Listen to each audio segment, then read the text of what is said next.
মা, যে জামাটা পরে আমি কলেজে যাব সেই জামাটা কি ইস্ত্রি হয়েছে? না তো মনা, আমি তো জানি না। তোর বৌদি তো জামা কাপড় ইস্ত্রি করে, তোর বৌদিই জানে। যা বৌদির কাছ থেকে শুনে আয়। ঠিক আছে। বৌদি, তুমি কি আমার কলেজে যাওয়ার জামাটা ইস্ত্রি করেছো?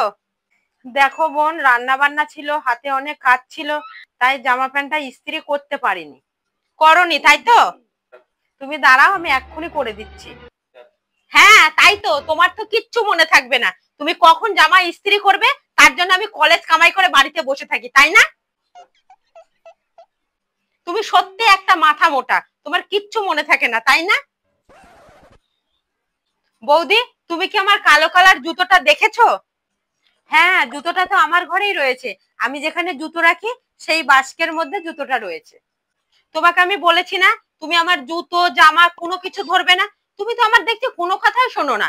দাদা তোমাকে ঠিকই বলে তুমি একটা পাগল। হ্যাঁ বোন, তুমি আর তোমার দাদা ঠিকই বলো আমি একটা পাগল। এই জন্যই তো নিজের কোনো খেয়াল রাখি না, কিন্তু তোমাদের দিকে খেয়াল রাখি। তুমি কি খাও পড়ো তার দিকেও আমি খেয়াল রাখি। তোমার দাদা কি খায় পড়ে সেদিকে আমার খেয়াল রাখতে হয়, কিন্তু নিজের দিকে খেয়াল রাখার আমার কোনো সময় হয় না। দেখো বোন, এই ঘর বাড়ি সংসার সব আমি নিজের হাতে সামলে রাখি। তুমি ঠিকই বলেছো বোন, আমি একটা পাগল। দেখ মনা, আমি কিন্তু কয়দিন ধরেই দেখছি তুই কিন্তু বৌদির মুখে মুখে খুব তর্ক করছিস।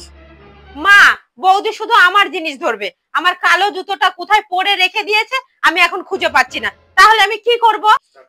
তোর বৌদি পড়েছিল, দরকারে লেগেছে তাই পড়েছে। তা তোর বৌদির পেছনে সব সময় কেন লেগে থাকছিস? আমি যেন একদিনও দেখি না তোর বৌদির সাথে মুখে মুখে তর্ক করছিস। যা এখান থেকে, যা শিগগিরই নিজের ঘরে যা।